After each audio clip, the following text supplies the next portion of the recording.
અને નીતિન ગડકરીએ એવું કીધું કે E20 પેટ્રોલને પ્રોબ્લેમ થયો હોય એવો એક પણ ઉદાહરણ હજુ સુધી મારી સામે આવ્યું નથી. પેટ્રોલ ડીઝલથી ચાલતા વાહનોથી એર પોલ્યુશન થાય છે એ બધાને ખબર છે. અને આ પેટ્રોલના યુઝને કારણે પેટ્રોલના જે ભાવ બી વધે છે અને પેટ્રોલનો યુઝ પણ એટલો બધો થાય છે, તો એ પેટ્રોલ અને ડીઝલનો થોડો ઉપયોગ પણ ઘટે એના માટે આખી દુનિયાની સરકારો ઘણા સમયથી એવો પ્રયાસ કરી રહી છે કે ઇથેનોલ આધારિત ફ્યુઅલ છે એ બનાવવામાં આવી રહ્યું છે અને એની ઉપર આખી દુનિયાની સરકારો કામ કરી રહી છે.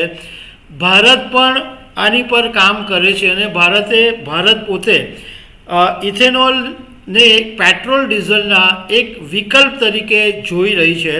અને ભારતે એપ્રિલ 2025ની અંદર E20 એટલે ઇથેનોલની અંદર જે મિક્સ પેટ્રોલ છે એની શરૂઆત કરી.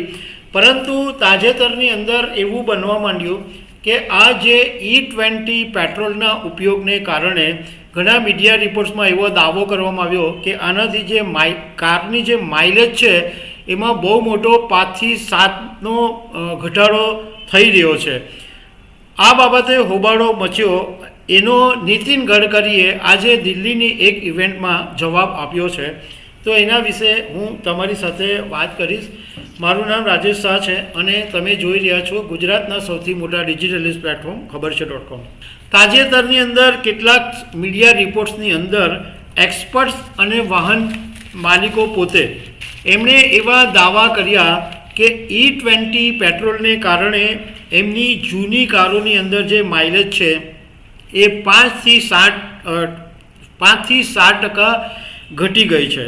અને સોશિયલ મીડિયા પર પણ લોકોએ હંગામો મચાવ્યો અને સરકારની સામે સવાલ ઉઠાવ્યા કે યોગ્ય જાણકારી વગર અને અમને યોગ્ય વિકલ્પ પણ આપવામાં આવ્યા નથી.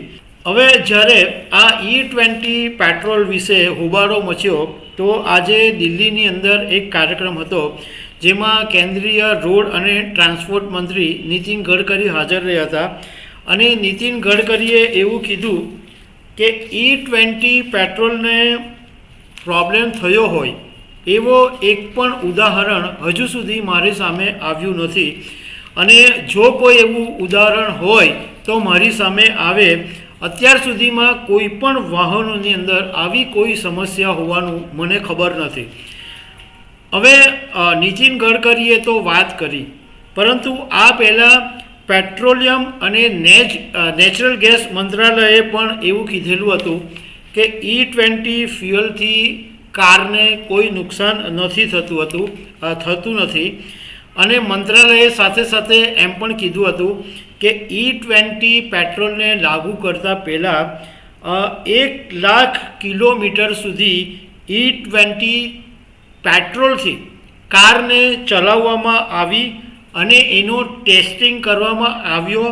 એ પછી આ E20 પેટ્રોલનું શરૂ કર્યું અને માઇલેજ મતલબમાં કોઈ નુકસાન કે કોઈ પ્રોબ્લેમ નથી થતો એવું મંત્રાલયે કીધું.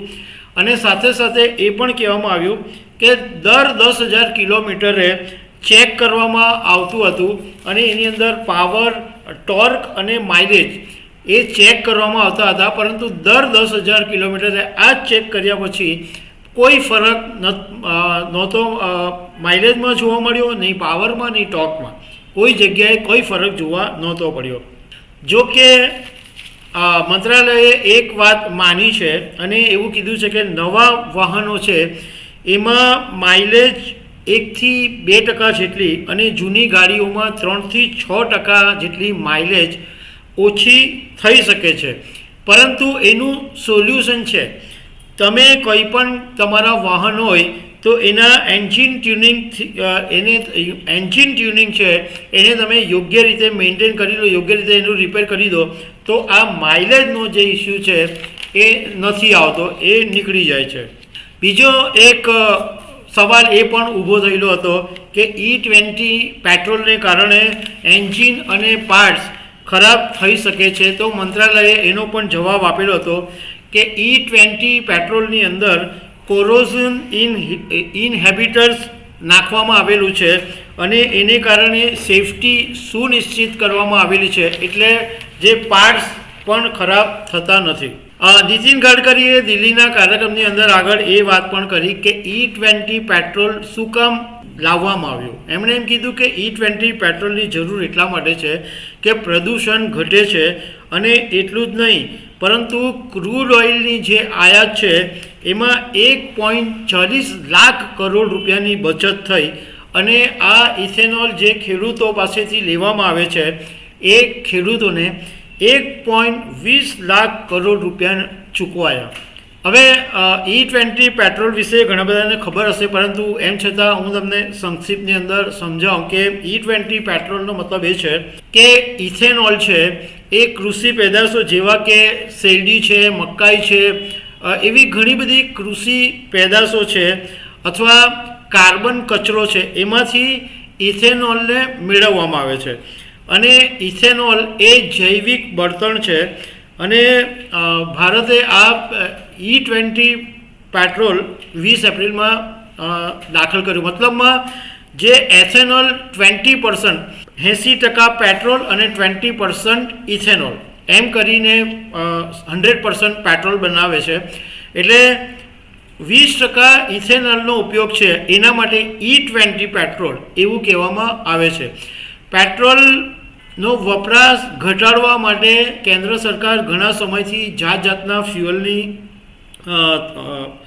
અભ્યાસ કરી જ રહી છે અને કારણ કે પેટ્રોલની બચત કરવી જરૂરી છે અને પેટ્રોલના ભાવે ધીમે ધીમે આસમાને જઈ રહ્યા છે. તો એક તો પ્રદૂષણ ઘટાડવા અને ભાવ લોકોને ઓછા મળે એના માટે E20ની પ્રોસેસ શરૂ કરવામાં આવી છે.